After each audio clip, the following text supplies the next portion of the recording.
Gardi hedduu waraana bilisummaa Oromoo waboo hagayya 30tti dhabamsiisuudhaaf lafoon lolaa turanii fi helikoophtaroota xiyyaarota lolaa jeetti dabalatee qilleensarraan deeggaramuudhaan Oromiyaatti waraana bilisummaa Oromoo waboo waliin lola guddaa gaggeessaa turan guutumatti jiddu galeessaa fi lixatti dhabamuun isaanii yoo himamu, Ministeerri Muummee Abiyyi Ahmad lola Oromiyaatti waraana bilisummaa Oromoo waboo waliin gaggeessaa jiran hagayya 30tti lolicha xumura itti godhuudhaaf kaayyeeffatanis lolli osoo hin xumuramin hafuu isaati. Fiildi Maarshaal Birhaanuu Juulaa Galalchaa, Jeneraal Abbabee Taaddasee, Jeneraal Birhaanuu Bakkalee kan humna Rippaabilikaan Gaardiitti hoogganaa ol aanaa ta'an miidhaa woboon qaqqabsiisuu fi yaaddoo nageenya biyyattii ta'uu isaatiif ammoo isin itti gaafatamoodha jechuun arra dubbachuun isaanii dhagahamee jira.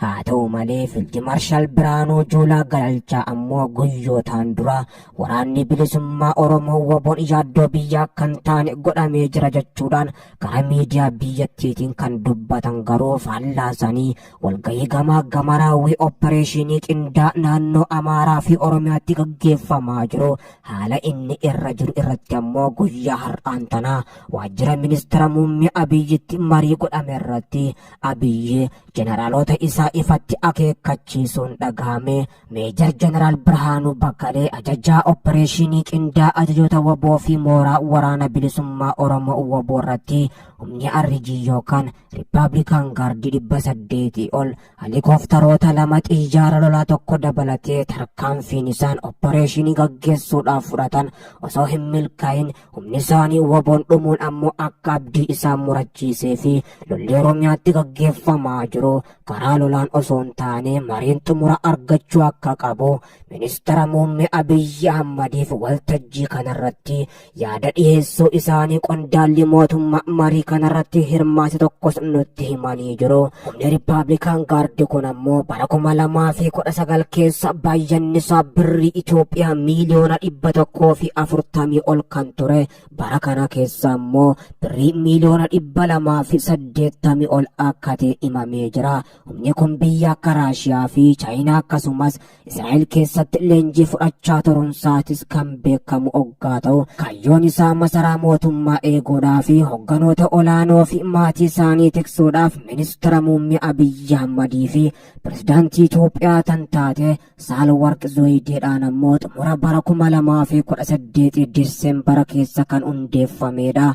Waraana bilisummaa Oromoo waboo jalmarroo waliin ammoo lixaa fi kibbatti hafe gargaarsa uummata isaa qofaan hidhatu cabsuu dadhabuun isaa ga'umsa loltummaa kan qabnee fi waraanichi lola Tigraay dantaa siyaasaaf gaggeeffame lubbuu hedduu galaafate booda hamilee cabuu isaati jedhan xiinxaltoonni. Helikoophtaroota lolaa fi xiyyaara lolaa jeetti dabalatee humni Rippaabilikaan Gaardii fi raayyaan ittisa Itoophiyaa lafoodhaan waboo gubbatti ammoo lola gaggeessaa kan turan qilleensarraan ammoo humni qilleensa Itoophiyaadha. Leetanaal Jeneraal Yilmaa Mardaasaa Birgeedar Jeneraal Tasfaayee Laggasaadhaan hoogganamuudhaan xiyyaara lolaa jeetti waraanaa SU-27 helikoophtaroota waraanaa kan lolaa MI-17 fi MI-35 deeggaramanii Oromiyaatti ammoo lola guddaa gaggeessanis waraanni bilisummaa Oromoo waboon kan badus hin taane haga ammaatti inumaatu ajajaan olaanaa waraana bilisummaa Oromoo Jaalmarroonii fi itti aanaan Jaalmarroo Gammachuu Abbooyyee ajajaa kibbaa fi jaalsanyii nagaas ammoo ajajaan jiddu galeessaa Fiildi Maarshaal Birhaanuu Juulaa Galalchaa, Jeneraal Abbabee Taaddasee, Jeneraal Birhaanuu Bakkalee, Leetanaal Jeneraal Yilmaa Mardaasaa, Birgeedar Jeneraal Tasfaayee Laggasaa dabalatee warra lola isaan gubbatti gaggeessaa jiran hojii isaanii fashaleessuudhaan waraana hedduu yoo duraa fixan waraana bilisummaa Oromoo waboo akkaan isaan naasisu ammoo humna guddoo jiddu galeessaa fi kibba akkasuma kaabaa fi baatti eebbisuudhaan bobbaasus itti fufanii jiru. Ajajoonni waraana bilisummaa Oromoo ol aanoon kan zoonii 4 ammoo humna waraanaa 50,000 hamma 100 lolchiisuun isaanii himamu qofti ajajoota waraana biyya Itoophiyaadhaa jeneraalota 65 humna waraana biyyattii 250 ammoo hoogganan keessaa jeneraalota 33 humna waraanaa 120 ol kan ammoo jiddu galeessa biyyattii keessatti lolchiisaa jiran kokkee qabuudhaan injifannos dhorkatanii jiru. Waraana bilisummaa Oromoo hanga hagayya 30tti Oromiyaa keessaa dhabamsiisuudhaaf ammoo lolli mootummaan godhee ture injifannoo malee xumurameera. Hogganoota waboo ol'aanoo qabu yookaan fixuudhaa fi kaambii waraana bilisummaa Oromoo waboo hunda barbadeessuudhaaf humna Rippaabilikaan Gaardii fi humna lafoo irraa hanga ammoo humna qilleensaatti lolli helikooftaroota MI 17 fi MI 35 akkasuma jeettii lolaa SCU 27 dabalachuun gaggeeffame masaraa mootummaa 4 kiiloo yaaddoo waraana bilisummaa Oromoo waboo irraa haga ammaatis ammoo osoo hara hin galfachiisin akkuma hafetti jira. Lolli hammaachuudhaan itti fufee jira. Waboon ammoo mootummaa harka dudduubatti micciiraa jiraachuus himaa jira.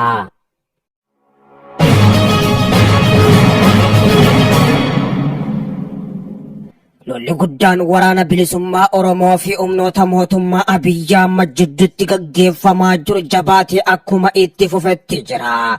Shawaa Bahaa Maqii, Jaree Adaa Bargaa Kibba Lixa Shaggar dabalatee bakkoota garaagaraatti lolli jabaatee humnoota lamaan gidduutti kan itti fufe. Humni guddaan waboon loluudhaaf Jareerraa immoo gara Adaa Bargaatti miilaan imalaa ture kaleessa galgalarraa jalqabuudhaan waraana bilisummaa Oromoo waboodhaan hedduun isaanii barbadeeffamuun himamee jira. Kibba Lixa Shaggar aanaa Baachootti tarkaanfii jabaa waraanni bilisummaa Oromoo waboon humna faashistii sirna bilisiginna irratti fudhateen waraana paatroolii 4 guutumattuu barbadeessuun hedduu isaanii madeessuudhaan ajajoota waraanaa lamaas ammoo boojii akka jirutu himamee jira. Kana malees ammoo lola guddaa humna waraana bilisummaa Oromoo fi bilisiginnaa jidduutti taasifameen humna bilisiginnaadhaa konkolaataa 64 taatu kana najjoodhaa deemaa turte. Waboon Gorii fi Najjo jidduutti ammoo waraana 300 ol marsuun eegee haleellaa meeshaa gurguddoon irratti raawwateen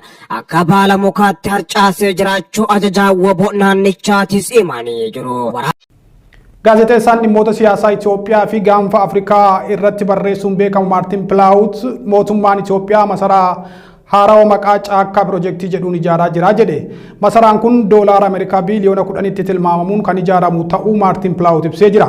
Baajanni masara mootummaa haaraa kanaaf qabame baajata waggaatti biyyattiitiin wal qixaa jedhan xiinxalli Maartin Pilaawut siraat sabaaf dabalataa akka taanutti qopheessee jira. Masaraan haaraan mootummaa Itoophiyaa ijaarsaa jiru baajata doolaara biiliyoona 10tti akka tilmaamamu ibsame. Projektiin kun lafa hektaara 503 irratti kan ijaaramaa jiru yoo ta'u masaraan bulchiinsaa Abiyyi Ahmad ijaaraa jiru kun edama masaraawwan mootummaa isaan gurguddoo addunyaan caala jedha barruun Maartin Pilaawutiin barraa'e. Masaraa UK Windsor, masaraa Faransaay Versailles, masaraa Ameerikaa White House, masaraa Raashiyaa The Kremlin fi masaraa Chaayinaa The Forbidden City jedhaman walitti eda'amuun masaraa haaraa bulchiinsa Abiyyi Ahmad ijaaraa jiru hin gahu jedha Maartin Pilaawut xiinxala isaa kanaan. Ijaarsa masaraa kanaatiif namoonni kumaatamaan lakkaa'aman qe'ee isaan irraa buqqa'uu kan eeru barruun kun masaraa Presidential Complex of Turkey jedhamu kan magaalaa Ankaaraatti argamu dachaa 8 ni caala jedha. Bulchiinsi Abiyyi Ahmad waqtii gara aangootti dhufee kaasee piroojeektiiwwan jiruuf jireenya hawaasaa jijjiiruu keessatti gahee hin qabne irratti fuulleffatee jira jedha xiinxalli gaazexeessaa Maartin Pilaawut. Masaraa haaraa ijaaruuf baajata hangana gahu baasuun qabeenya biyyattii qisaasuudha jechuunis qeeqeetii jira. Maartin Pilaawut yeroo uummanni biyyattii rakkoo hamaa fi hiyyummaa hojii dhabdummaa keessatti kufee jiru kanatti mootummaan bilisiginnaa piroojeektiiwwan qananii akkasii irratti xiyyeeffachuun uummataa fi mootummaan faallaa walii jiraachuu agarsiisa jedha. Projektiin kun hawaasa biyyattii jalaa dhokfamus yaa'ii paarlaamaa biyyattii irratti gaafii dhiyaate hordofuun ministeerri muummee Itoophiyaa Abiyyi Ahmad masaraa haaraa doolaara biiliyoona 10tti tilmaamamuun ijaarsaa jiraachuu ifatti dubbate jedha. Muummichi ministeeraa biyyattii masaricha ijaaruuf baajata isin hin gaafadhu jechuun maddi faayinaansii piroojeektichaa arjoomtoota biyya keessaa fi biyya alaati jedhe.